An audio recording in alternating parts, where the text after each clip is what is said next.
O império que trata seus vassalos, assim, só mostra o quanto ele próprio está na merda. A campanha contra a Rússia foi, na verdade, o maior plano de amortização da economia alemã. Houve uma inversão entre perpetrador e vítima, e ela é passada de uma geração para outra. A russofobia é uma forma de racismo?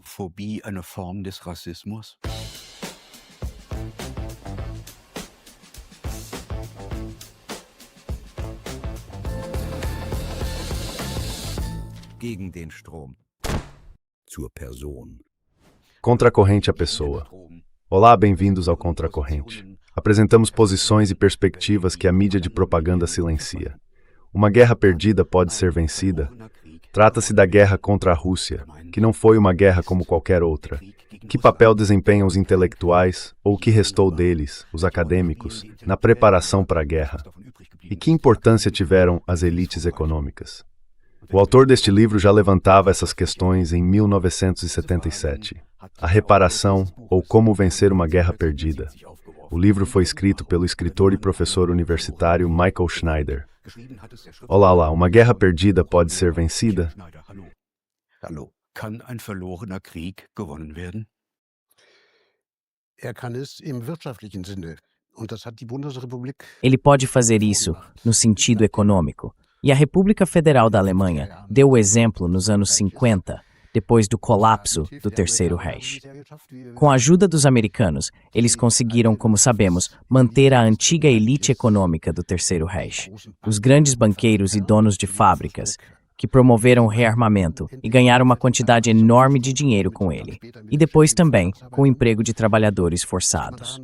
Isso se vê no fato de que o capital acionário, entre 1940 e 1944 ou 45, cresceu enormemente. O capital acionário alemão teve um boom. Isso foi comprovado por Kurt Britzkoleit, um dos jornalistas econômicos críticos do pós-guerra. Einer der kritischen Wirtschaftsjournalisten der Nachkriegszeit, der hat das nachgewiesen. Ich habe den auch hier in dem Buch zitiert. Eu citei frequentemente aqui no livro. Então isso teve, antes de tudo, um papel muito importante para a economia alemã, sobretudo essa campanha da Rússia. O Sr. Hermann Abs, que era, por assim dizer, o chefe do Deutsche Bank na época, tinha todos esses planos sobre como trazer para o Reich alemão as matérias-primas, os recursos conquistados, as matérias-primas da Rússia e como explorá-los. Abs e outros senhores da grande indústria refletiram muito sobre isso. Há planos, há também cálculos precisos. Então a campanha da Rússia foi, na verdade, a maior amortização da economia alemã. Isso significa que se tratava de novas garantias para os empréstimos. Porque eles estavam muito endividados.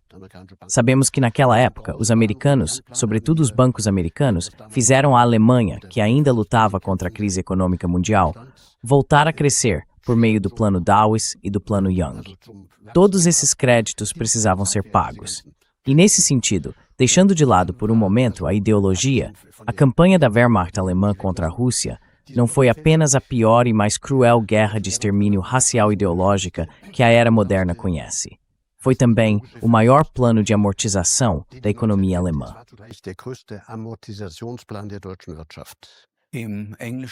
Há um ditado em inglês: todas as guerras são guerras dos banqueiros.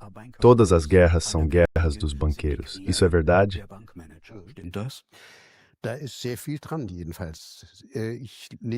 Há muita coisa nisso, sem dúvida. No momento, estou gostando muito de ler as postagens de Alex Greiner. Ele é um geopolítico americano que se ocupa exatamente desse tema e fez análises muito precisas.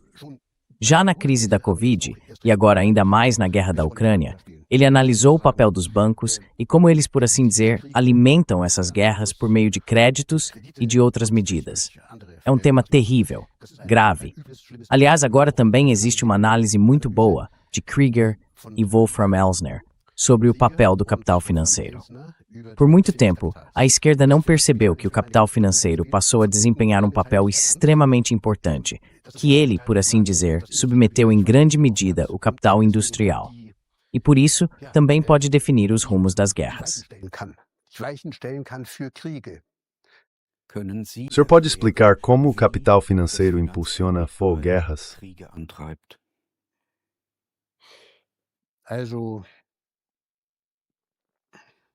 Então, de modo geral, é assim. Os grandes banqueiros agora também são, em parte, chefes de governo. Basta falar do nosso chefe de governo, Friedrich Merz, que, como se sabe, foi chefe da BlackRock, Alemanha, ou seja, um homem da BlackRock. Mas Macron também trabalhou no Rothschild, vem do Rothschild. Draghi, durante muito tempo presidente do Banco Central Europeu, vem da Goldman Sachs. O mesmo vale para Sunak, que foi primeiro-ministro britânico por um tempo. Então, esses grandes banqueiros conseguiram de fato também se tornar chefes de governo. E com isso, naturalmente, podem influenciar uma quantidade incrível de coisas em favor da sua categoria. Mas isso acontece de forma muito discreta. Das findet allerdings sehr diskret statt. Insofern macht es auch wenig Aufruhr unter den Menschen. Nesse sentido, isso também chama pouca atenção entre as pessoas.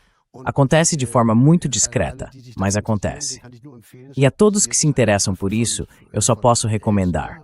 Agora há uma publicação de Elsner e Krieger em que eles realmente trabalharam e descrevem esse papel do capital financeiro, que por muito tempo foi ignorado ou subestimado na literatura clássica de esquerda. Elsner já tinha feito isso no livro sobre a China, e agora eles publicaram juntos, um pelo selo Papirossa. Mas naturalmente são tiragens pequenas, e assim não se alcança um público grande. Aber das sind natürlich kleine Auflagen und erreichen kein großes Publikum. Das ist das Problem. Im Jahr 2013 Esse é o problema. Em 2013, o atual secretário-geral da OTAN, Mark Rutte, era primeiro-ministro dos Países Baixos. Nessa função, ele firmou um contrato com a empresa Shell e o governo ucraniano para a exploração das reservas de energia no leste da Ucrânia. Que azar que essas áreas agora estejam ocupadas pela Rússia. Isso é uma causa da guerra? Liegt darin eine Kriegsursache? Aber bestimmt, es haben ja zum Beispiel die beiden. Mas, com certeza, por exemplo, os dois parlamentares republicanos americanos, Graham e... como é mesmo o nome do outro? Graham e mais um. Eles até admitiram isso de forma bem direta. Os recursos naturais de Donbass, nós os estimamos em muitas centenas de bilhões. Não se quer deixar isso para o Putin. Querem explorar esses recursos eles mesmos. E 80% do produto nacional bruto da Ucrânia eram gerados no Donbass, antes do golpe de Estado na Maidan. Im Donbass erwirtschaftet. 80%. Ah ja, das wusste ich nicht. 80%, das ist interessant. 80%. Ah, sim, eu não sabia disso. 80%. Isso é interessante. Sim. Não, então isso está totalmente claro. E o último acordo que passou pelo Trump e Putin se reuniram, e no último acordo sobre o futuro da Ucrânia, não foi por acaso que o chefe da BlackRock, o Fink, como é mesmo o nome dele, Larry Fink, entrou na história. E ele já foi colocado, por assim dizer, como chefe, organizador e investidor para o período do pós-guerra. Então, isso não é coincidência. E de modo geral, como sabemos, o grande capital americano já está fortemente envolvido na Ucrânia. A BlackRock também já comprou participação, e uma grande parte do agronegócio americano também já entrou na Ucrânia. Na famosa e muito produtiva Terra Negra ucraniana, eles já estão muito envolvidos. Ukrainische Schwarzerde, da sind sie ganz dick drin. Und in anderen Bereichen auch. Also die USA wird sich... E também em outras áreas. Ou seja, os Estados Unidos, por um lado, querem deixar para a Europa os custos posteriores dessa guerra. Mas, ao mesmo tempo, querem recuperar o que eles próprios investiram, porque, no fundo, fizeram grandes negócios.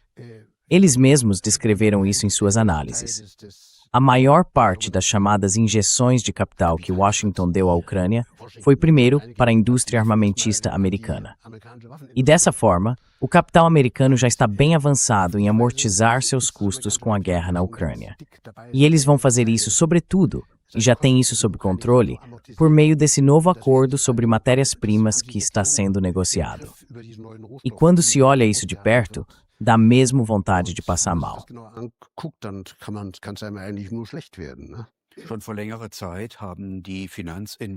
Há bastante tempo, os investidores financeiros BlackRock e JP Morgan criaram um consórcio conjunto para administrar a dívida pública ucraniana. Dá para ganhar dinheiro com dívidas? Sim, aparentemente dá. Offenbar kann man das, ja. Das, ja, sicher. Isso sim, certamente. Quero dizer, é assim também. Praticamente todo devedor teme o momento da verdade, quando os credores chegam e cobram o vencimento das dívidas. Para evitar esse momento, contraem-se novas dívidas, sempre de novo, para pagar os juros das dívidas antigas. Esse é o mecanismo que, afinal, funciona no mundo financeiro de hoje e que também fez dos Estados Unidos o maior devedor de toda a história mundial. Os Estados Unidos, no fundo, já são um estado falido. Aliás, recentemente algum geopolítico, algum analista, também disse que os Estados, na verdade, são um estado falido. Dass die USA eigentlich ein bankrotter Staat ist. Und das ist auch der Grund, warum sie ständig Kriege führen müssen, diese E essa também é a razão pela qual eles precisam travar guerras o tempo todo, para essas dívidas. E acima de tudo, soma-se a isso o fato de que esse mercado financeiro está completamente inflado por títulos estruturados, derivativos de todo tipo, opções de compra. Exatamente. E isso, na verdade, são bolhas financeiras. E se essas bolhas financeiras não forem, em algum momento, novamente lastreadas por valores reais, por exemplo, matérias-primas do Donbass ou de qualquer outro lugar, então esse capitalismo financeiro, na verdade, não tem como existir. Em algum momento, ele entra em colapso. E essa é a razão mais profunda para essas guerras. dann bricht zusammen irgendwann. Und das ist der tiefere Grund für diese Bei jeder Umschuldung A cada reestruturação da dívida, são necessárias novas garantias para os credores. E se for preciso, elas também têm de ser incorporadas ao circuito do capital por meio de campanhas de conquista. Muito bem. Nunca tinha ouvido isso com tanta clareza. so klar habe ich das so klar würde ich das Eu também diria isso com toda clareza, sim. Elas precisam ser incluídas nos cálculos das campanhas de conquista.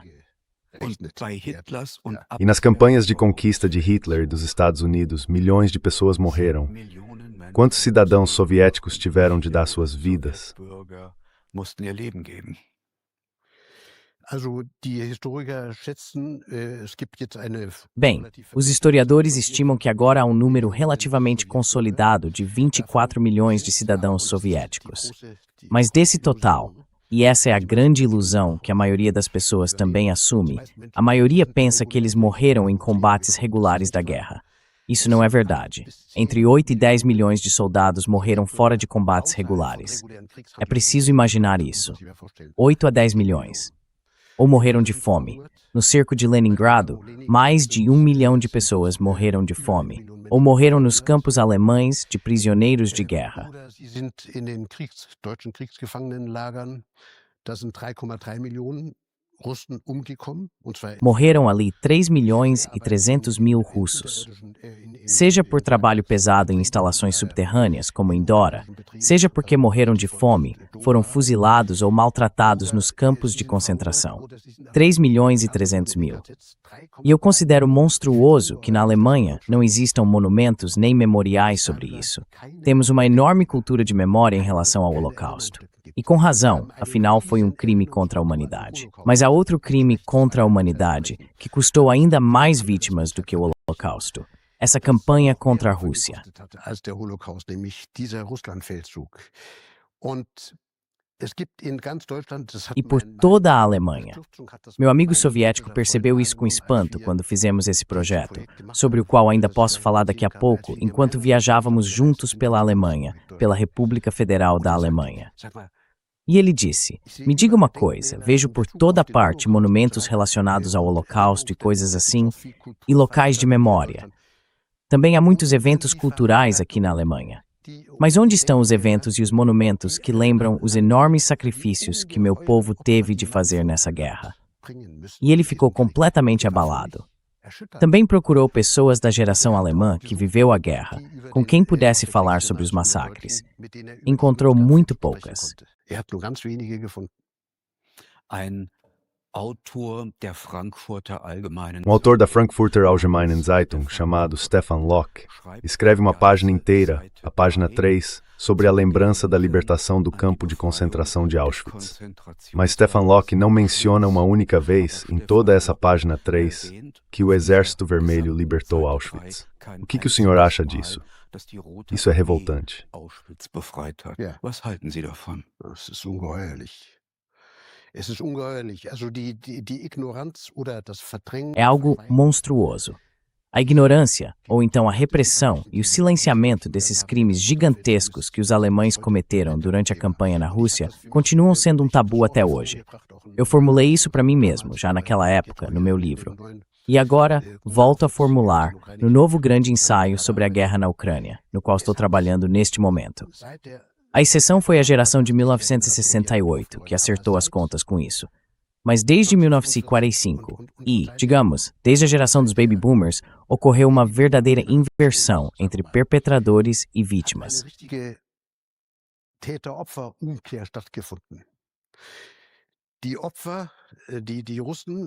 As vítimas, os russos, os cidadãos soviéticos, foram declarados perpetradores. E depois de 1945, eles voltaram a ser os perpetradores, agora também no papel de vencedores e de juízes temidos.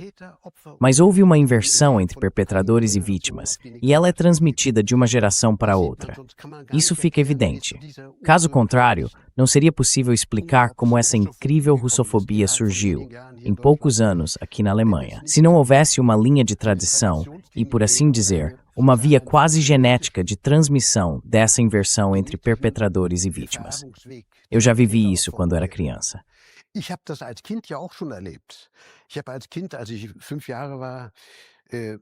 Quando eu tinha 5 anos, minha família foi parar em Grainau, um vilarejo da Alta Baviera, aos pés da Zugspitze. Quando eu tinha 4, 5 anos, ouvi histórias de horror sobre os russos. Perto delas, os contos mais sombrios não eram nada. Diziam que russos pregavam mulheres alemãs e camponeses em portas de celeiros e assim por diante. Ou seja, eu cresci com esse ódio à Rússia, com esse ódio russófobo. E só na época de 68, quando me aprofundei mais em toda essa história, percebi que aquilo era uma demonização propagandística inacreditável.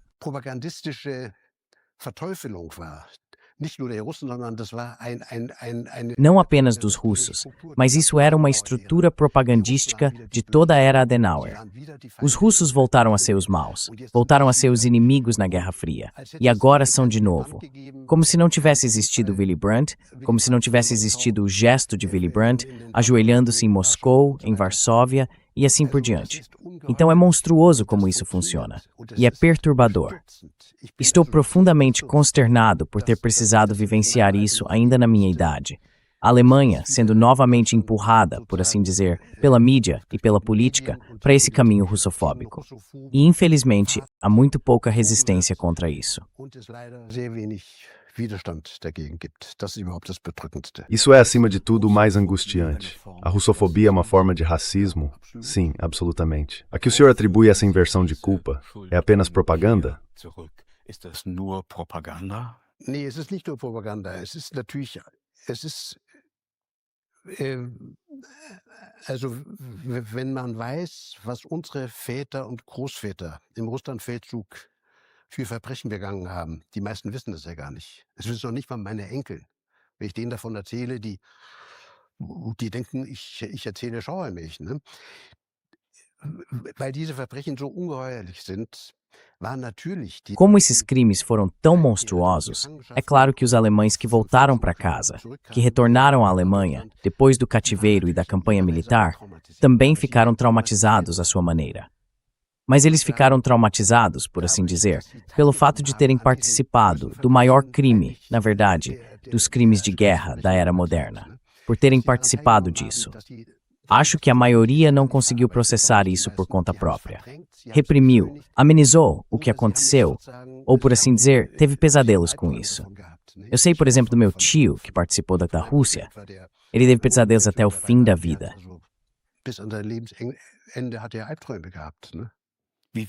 Como isso afeta as gerações seguintes?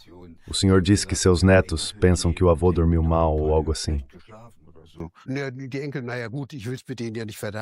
Os netos. Bem, eu não quero me indispor com eles, porque naturalmente quero manter algum bom contato com a família. Mas a gente simplesmente evita o assunto. É muito difícil. Eles dizem, bem, isso já faz muito tempo. Claro, os alemães cometeram uma injustiça terrível, mas isso foi há 80 anos, e coisas assim. Para eles não veem a continuidade. A continuidade, embora ela seja evidente. die Kontinuitäten, obwohl die auf der Hand liegen. Wenn die frühere Außenministerin Se a ex-ministra das Relações Exteriores, Annalena Baerbock, durante seu mandato, declarou em Frankfurt an der Oder mais ou menos o seguinte: estou aqui sobre os ombros do meu avô, que também já lutou contra os russos. gegen die Russen gekämpft hat. Wie erklären Sie sich das? Das erkläre ich mir nur aus dieser. Como o senhor explica isso? Eu só explico isso por essa inversão entre vítima e agressor. E ela se tornou um traço quase genético, ou pelo menos uma característica absolutamente essencial dessa sociedade do pós-guerra de Adenauer. E isso continua sendo transmitido, porque não é realmente elaborado. Eu vi isso nos meus 2 livros sobre a Rússia. Eles foram importantes, mas na verdade tiveram tiragens pequenas. Não passaram da primeira edição, porque é assim. Uma vez, eu conversei com Wolfram Wetsche, com quem eu também me envolvi muito nessa questão. Um historiador do Instituto de Pesquisa de História Militar, em Freiburg. Forschungsamt in Freiburg. Der war für mich ein wichtiger Bezugspunkt, als ich dann mein Barbarossa. Ele foi uma referência importante para mim quando escrevi meu livro sobre Barbarossa, porque eles tinham todas as análises e, na verdade, fizeram um trabalho excelente. E ele me contou certa vez: sabe, Michael, quase 10% dos meus funcionários, ou melhor, muitos dos meus funcionários, desistem depois de 1 ou 2 anos porque não aguentam psicologicamente o que os documentos revelam. A crueldade. A crueldade. E eu consigo entender isso. Grausamkeit. Consigo entender todas essas pessoas. Não dá para suportar. Diese Schuldumkehr hat Essa inversão de culpa talvez tenha levado a uma impressionante sintonia de sentimentos após a invasão russa da Ucrânia, em 24 de fevereiro de 2022.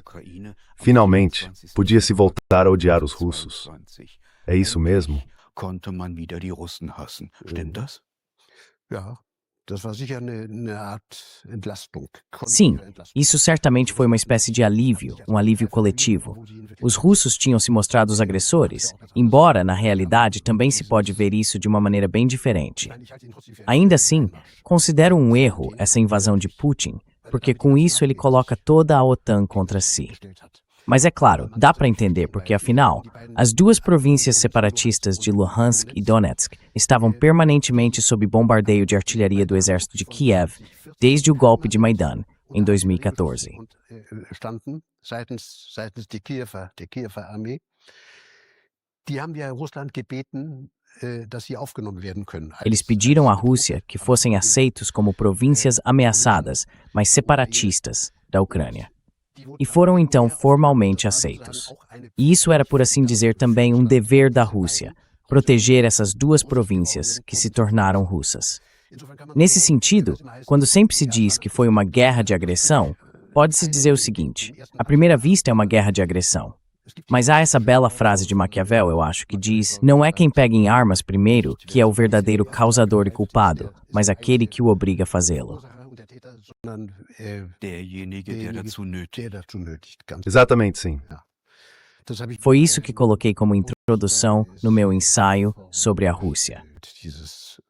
Eigentlich wäre es die Na verdade, seria tarefa dos intelectuais, independentemente da profissão, atenção para esses contextos históricos. Mas isso não acontece. Por Aber quê? es geschieht nicht. Warum nicht? Ja, das ist eine Frage, die mich auch seit langem beschäftigt. Sim, essa é uma questão que me ocupa há muito tempo. E eu sempre com isso fechei algumas portas para mim. Nos meus ensaios, venho apontando repetidamente para a traição dos intelectuais, inclusive de muitos intelectuais de esquerda. Lamentei isso e realmente ataquei isso. Mas nessa posição, a gente fica bastante sozinho. Há um excelente texto do meu amigo Stefan Reinhardt, A Traição dos Intelectuais, em que ele lista exatamente isso para cada um dos grupos de intelectuais da Alemanha. E é realmente chocante. É chocante ver como intelectuais que antes eram engajados à esquerda de repente nessa correnteza. Plötzlich in diese Fahrwasser geraten. Aber natürlich hängt da immer Karrieren dran. Mas é claro, sempre há carreiras em jogo. Quero dizer, todos nós já tivemos essa experiência. Você certamente também teve. Se você não escreve como a corrente dominante e expressa suas críticas, muito rapidamente fica de fora. Hoje em dia é assim na Alemanha. Felizmente, eu era independente. Eu tinha minha renda por causa da cátedra que ocupava na Academia de Cinema. Então não dependia apenas de escrever. Mas é claro, também percebi como muitas redações e jornais para os quais eu escrevia antes, de repente, como o vento mudou e de uma hora para outra, você estava fora. Wieder ein anderer Wind wehte und man plötzlich raus war. Ich bin auch aus meinem Verlag raus. Ich bin seit 19... Também saí da minha editora. Estou na Kippenheuer-Witsch desde 1980 e eu tinha uma boa posição lá. Eles publicaram muitos livros meus, tanto literários quanto documentários, por exemplo. Mas também muitos ensaios e livros acadêmicos. Até que chegou um novo chefe, não quero citar nomes agora, o editor-chefe. E para eles, de repente eu virei uma velha figura da esquerda. E rejeitaram o manuscrito do meu último romance, porque ele também fala da Alemanha Oriental, um pouco sobre a reunificação na Alemanha Oriental, que eu também vejo de forma muito crítica. Saí da editora. Basicamente não tenho mais editora. Ich bin raus aus dem Verlag. Ich habe im Grunde keinen Verlag mehr. Os aparelhos ideológicos, como editoras, universiscolas e igrejas, serão expurgados? Ich denke schon. Also ich meine, Eu acho que sim. Quer dizer, isso também acontece naturalmente por meio da autocensura. Muitos que percebem os sinais no ar já notam o que ainda podem dizer e o que não podem. E aí fica claro que um assistente na universidade, antes de arriscar oferecer um curso sobre o Capital de Marx ou sobre outros temas delicados, vai preferir dar um seminário sobre Luhmann ou sobre um filósofo pós-moderno como Lyotard, ou algo assim.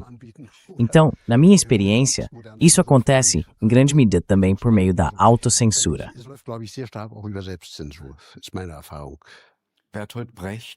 Bertolt Brecht escreve em sua peça Turandot, ou o Congresso dos Lavadores de Reputação, seus pensamentos fedem como peixe podre. Isso é muito bonito. Vem do fato de que eles são comercializados como numa feira de peixe. Porque elas são negociadas como num mercado de peixe. Muito bonito, sim. Muito bonito. Falsidade des Kness. Sim, com certeza. Sou um grande admirador de Turandot ou o Congresso dos Lavadores de Suja. O que eram os intelectuais?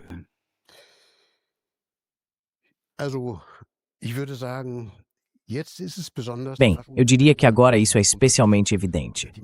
Já ficou claro durante a crise da Covid.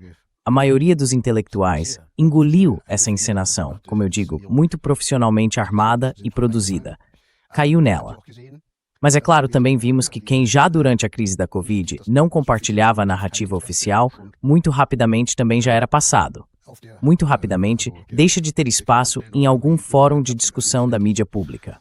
Não sei exatamente como é em outros países. Às vezes tenho a impressão de que na França ainda há mais coragem cívica e talvez também mais alguns intelectuais, porque a França tem uma tradição intelectual diferente. Marx, em seus primeiros escritos, disse aquela frase muito triste: os alemães só vivenciam a liberdade uma vez por dia, no dia do seu enterro. E isso também se pode dizer, sobretudo, dos intelectuais.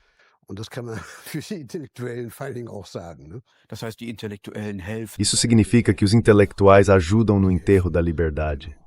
Sim, ajudam exatamente. Pode-se dizer que o pensamento antidemocrático não surge em círculos de pessoas com limitações intelectuais, mas na esfera acadêmica?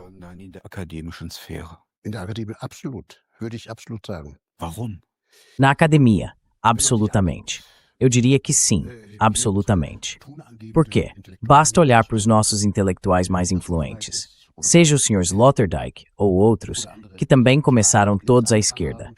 Eu só sei que li com entusiasmo o ensaio de Sloterdijk sobre a República de Weimar, em que ele escreveu muito bem sobre como aquilo passa para o fascismo e assim por diante. Agora, ele é um verdadeiro, não um jornalista incorporado, porque ele não é jornalista. Ele se vê como filósofo, mas um filósofo incorporado. E isso acontece com muitos. Daria para citar muitos. Eu acho aquele um caso terrível. Bem, melhor eu não dizer nenhum nome. Qual que é do espírito Lemaf Ors, embalador do poder?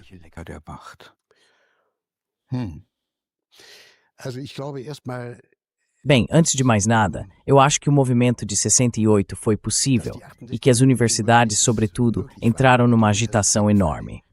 Isso chegou ao ponto de nós não apenas podermos participar da definição dos currículos, mas também de, naquela época, conseguirmos, por meio da nossa primeira representação, e assim por diante, ter voz nas nomeações de professores. Já foi assim um dia.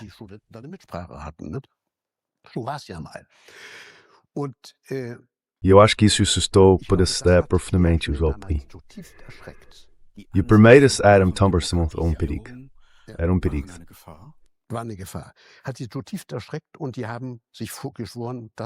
Isso as assustou profundamente, e elas juraram para si mesmas: isso não pode acontecer de novo. Como fizeram isso? Bem, há estudos sobre o papel dos serviços de inteligência americanos que impulsionaram fortemente na Alemanha, como principal parceiro europeu de aliança, narrativas americanas que também foram elaboradas nos Estados Unidos para que se tornassem populares na Alemanha.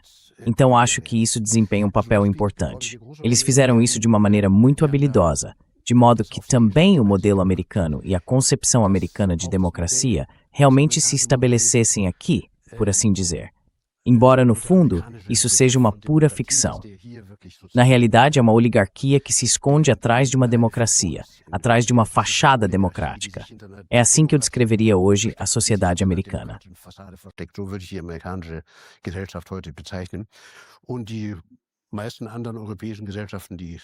E a maioria das outras sociedades europeias também está seguindo nessa direção. E a Alemanha, mais ainda. Mas é realmente notável como isso funcionou bem. Acho que o processo de Bolonha teve um papel importante nisso. As universidades foram realmente submetidas a uma, como se diz, a uma reconstrução. Ainda hoje dá para ver o que restou disso. As universidades se tornaram, nesse meio tempo, fábricas anônimas de aprendizado.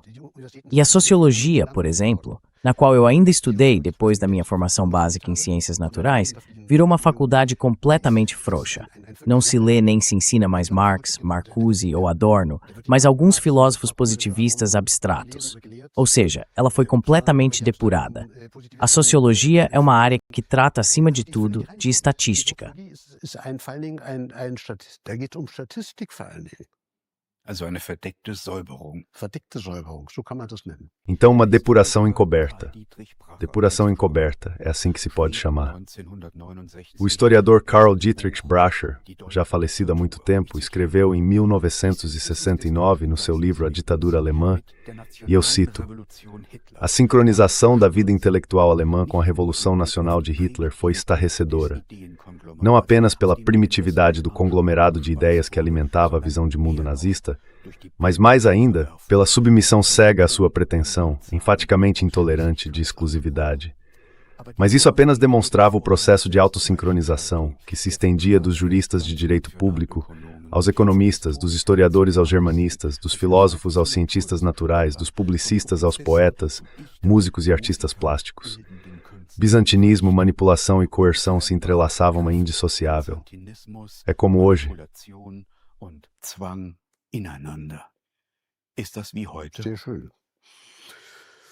Tem muitos paralelos. Bem, naquela época dá para citar alguns nomes. Carl Schmitt, Heidegger e assim por diante. Isso é toda uma... Bom, e hoje, de certa forma, é assim de novo. Quero dizer, quando se pensa no nosso grande filósofo liberal do passado, não me vem o nome.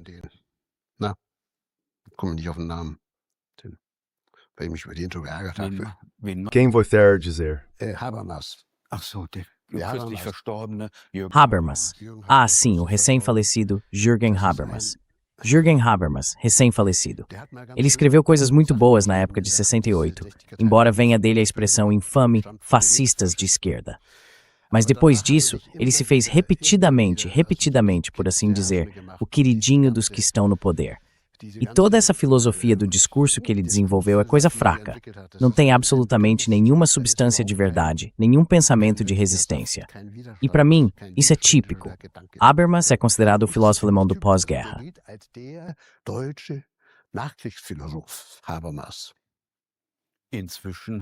Enquanto estamos na geração de sets malonsaftas e com esse nome não dirão, estamos vivendo uma época de idiotice.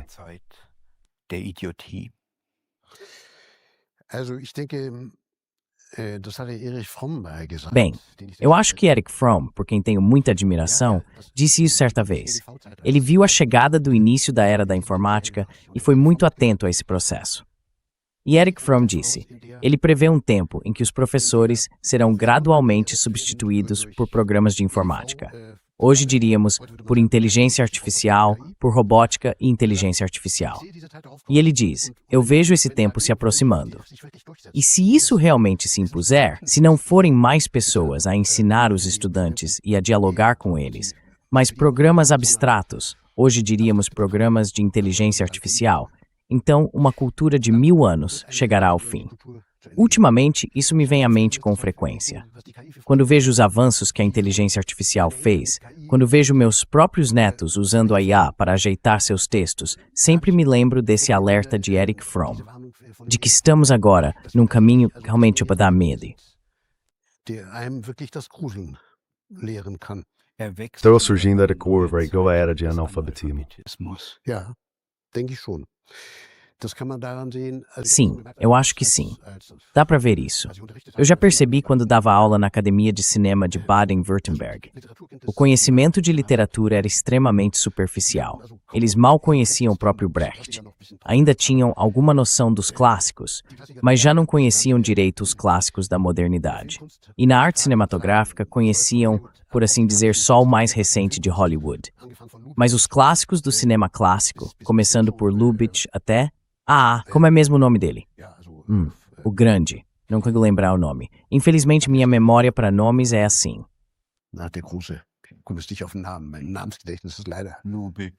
Lubitsch, Curtis, isso Fassbinder, Wim Wenders.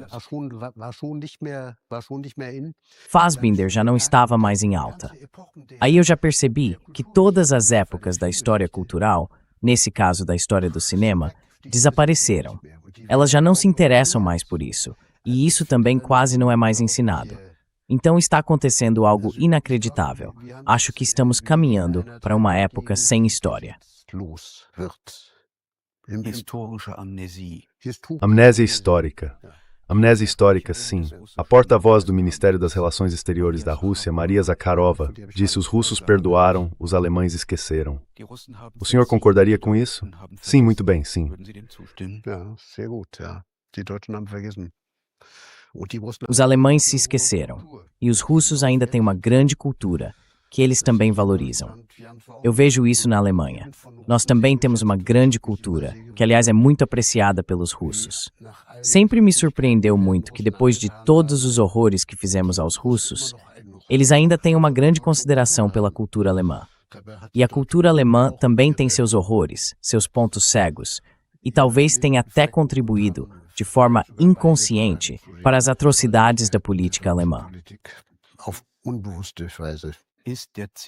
A regressão civilizatória que o senhor diagnostica faz parte do declínio do Ocidente? Pode-se dizer que sim.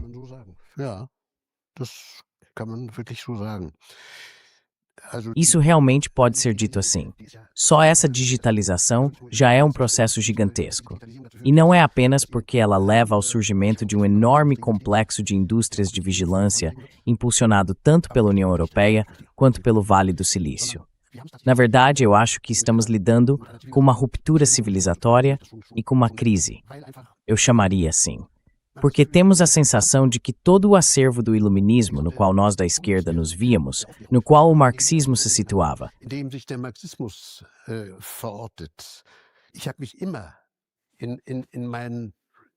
sempre me vi na tradição do iluminismo, tanto nos meus escritos literários quanto nos científicos. Estudei o marxismo com bastante precisão. Meu primeiro trabalho foi uma tentativa de lançar luz reciprocamente sobre a psicanálise e o marxismo. Neuroses, luta de classes. Aliás, foi um best-seller mundial. Na época, fui traduzido para dezenas de idiomas. Claro, tudo esquecido. Então sempre me vi na tradição do iluminismo e ainda me vejo assim hoje. Mas a gente se sente cada vez mais sozinho nisso. Wird der A pretensão de universalidade da razão, que nasce do iluminismo, está sendo substituída por um pensamento identitário, que se refere à pretensão de validade superior do próprio grupo social. Eu concordaria com isso. Quem é o portador social desse pensamento identitário? Wer ist der soziale Träger dieses identitären Denkens? Desse pensamento identitário? Bem, são determinados grupos sociais. Naturalmente, são os grupos que ocuparam certos espaços na cultura e também na política. Dá para definir isso diretamente por uma análise de classe? Não sei, ainda não pensei sobre isso. Mas é uma pergunta interessante. Talvez acadêmicos em situação de trabalho precário. Então, esse é um ponto sobre o qual eu já refleti várias vezes. O precariado acadêmico, eu acho que desempenha um papel enorme nesses processos que acabamos de descrever. Eu também tratei disso em um ensaio específico, no qual descrevi essa virada dos intelectuais. E no fim das contas, relacionei isso ao papel do precariado intelectual, que só consegue sobreviver dentro e fora da universidade, se não for, digamos, por temas esclarecedores e possivelmente anticapitalistas, mas se firmar nesse campo. Identidade é naturalmente um campo grande, bonito e amplo, no qual se pode falar muita bobagem e também alcançar determinados grupos. Isso certamente é mais adequado.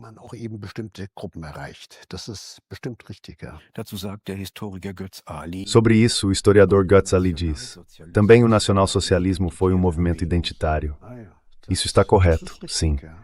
A fragmentação do pensamento hoje tem alguma relação com o neoliberalismo e com as relações de trabalho neoliberais?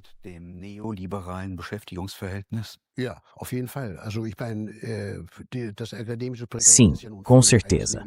Quero dizer, o precariado acadêmico é consequência de um modelo econômico neoliberal, que naturalmente também atingiu as universidades, e não só elas. Isso certamente tem a ver com a principal doença do sistema econômico atual, o neoliberalismo. Ele também levou a que praticamente toda a corrente de pensamento anticapitalista, assim como a literatura associada a ela, por assim dizer, desaparecesse quase sem fazer barulho, fosse deixada de lado. Hoje, ela só é encontrada em grupos isolados, ou por assim dizer, fora da corrente dominante.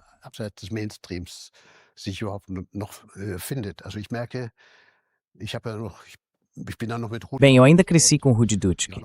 Nós continuamos amigos, sobretudo depois do atentado. Naquela época, é claro, os temas que nos ocupavam tinham todos a ver com a análise do capital e com a utopia de que poderíamos, de algum modo, não apenas tornar esse capitalismo mais humano, mas superá-lo. Hoje isso desapareceu completamente, esse tipo de pensamento. Esse tipo de pensamento desapareceu por completo. E nesse sentido, é realmente incrível como isso foi conseguido. E isso tem a ver com o pensamento identitário e também tem a ver com o precariado, naturalmente.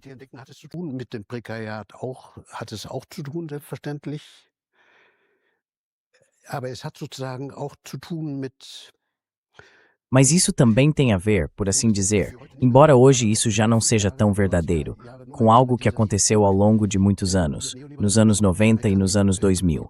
Essa marcha vitoriosa do neoliberalismo e das teorias culturais americanas, que também inundaram as universidades.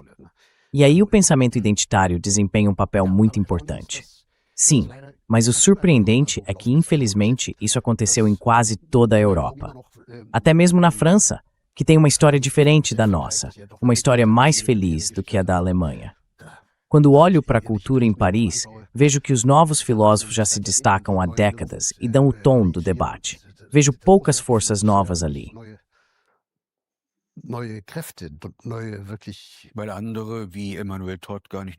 Porque outros, como Emmanuel Todd, nem chegam aos jornais. Claro, Emmanuel Todd, sim. Ele é alguém que eu admiro muito, claro. Em todas as sociedades reviradas pelo neoliberalismo, Sr. Schneider, existe uma raiva enorme. Por causa dos cortes sociais, da transferência de responsabilidades do estado de bem-estar social para os indivíduos, da piora das condições de trabalho e dos contratos de trabalho. Se essa raiva fica encapsulada no cotidiano, ela pode ainda assim ser desviada para outros grupos étnicos, minorias ou externamente para outras nações. Será que aqui se consegue provocar um deslocamento da agressividade que seja usado politicamente?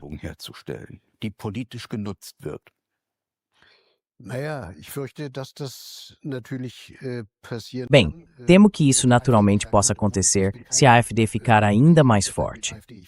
Embora eu não pregue a imagem da AfD como inimiga, acho que toda a campanha dos partidos vermelho-verde-vermelhos contra a AfD, justamente os verdes e a esquerda, são os que incitam a guerra, e agora também os social-democratas e os neoliberais.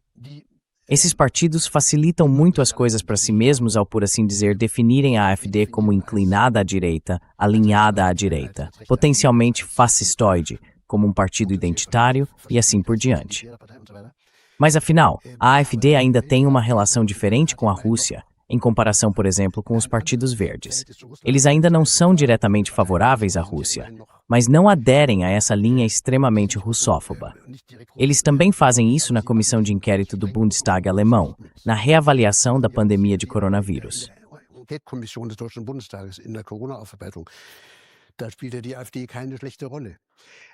A AfD não desempenha um papel ruim nisso. Mas é claro, se conhecemos a história, e ela pode se repetir, só que sob outros sinais, a AfD também pode ser levada muito rapidamente numa determinada direção. E as frações dominantes do capital são muito ágeis e muito habilidosas nisso. Quando cargos de ministro acenam, Quando cargos de ministro acenam, eles podem ser levados muito rapidamente, é claro, por rumo correspondente. Então, isso realmente é algo a temer. E no momento, eu vejo, não sei, isso certamente vai levar alguns anos. Não acontece de um dia para o outro, eu acho. Uma partido assim, ainda mais porque ela também está muito fortemente enraizada no leste. E o leste não tem essa russofobia que a sociedade ocidental tem, na minha opinião.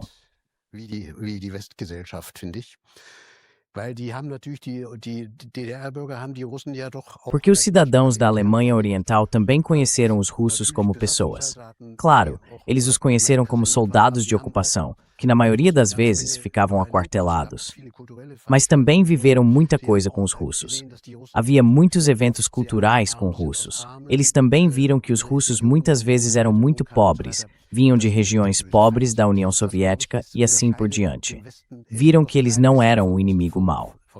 Acho que isso diferencia um pouco o leste do oeste. Então, eu tenho sim essa esperança de que as coisas não aconteçam exatamente como os políticos ocidentais aqui gostariam. Será que a barreira de proteção é a garantia de sobrevivência dos partidos belicistas?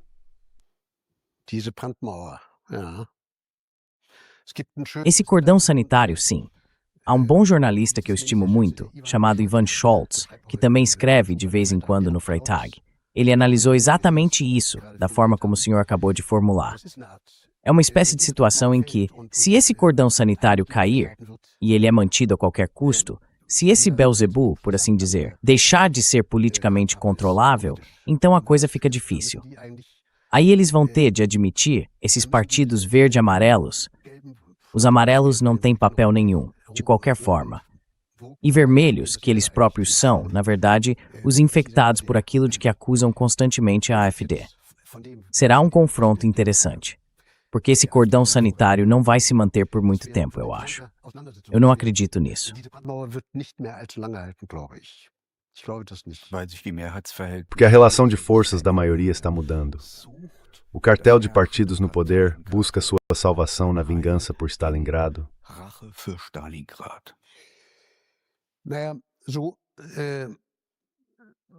Bem, eu não gostaria de voltar tanto na história.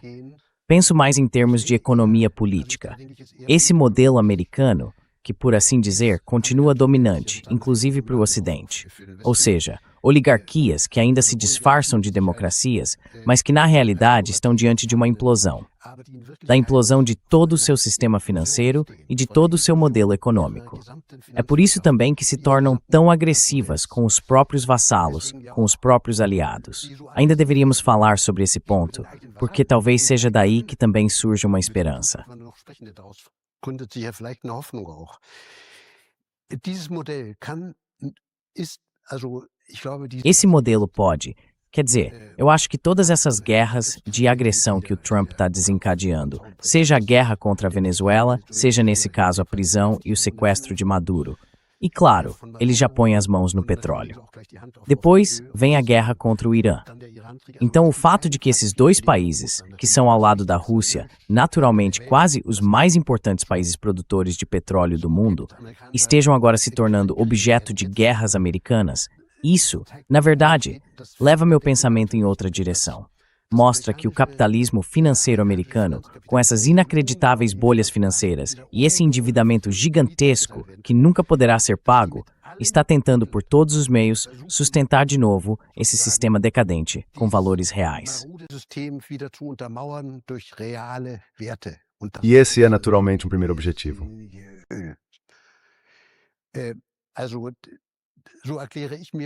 Então, é assim que eu explico isso, por assim dizer. Acho que os americanos não se interessam por Stalingrado. Eles também não têm nenhum trauma em relação a isso. Afinal, nem participaram. Eles também financiaram a guerra de Hitler, mas isso já faz muito tempo. Para eles, a própria sobrevivência está em jogo. O sistema deles está assentado sobre pés de barro. É um colosso vacilante com o qual estamos lidando. Por isso, ele é tão agressivo com seus estados vassalos e não leva isso em consideração. Quero dizer, o melhor exemplo foi terem explodido, por assim dizer, uma artéria vital bem debaixo da nossa bunda, o Nord Stream.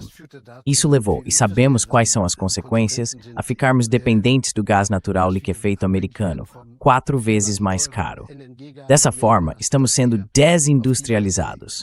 Muitas indústrias já não conseguem competir por causa dos altos custos de energia.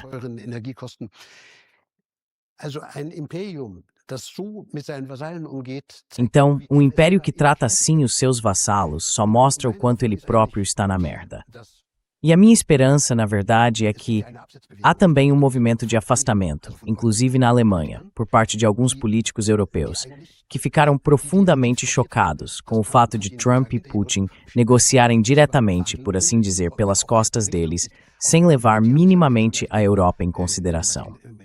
No seu belo artigo, no artigo da Overton, acho que o senhor também descreveu isso muito bem.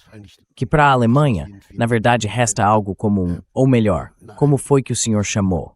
Na nova ordem mundial que está se formando, a Europa fica sendo apenas uma Ásia menor. Uma Ásia menor. Foi assim que eu descrevi.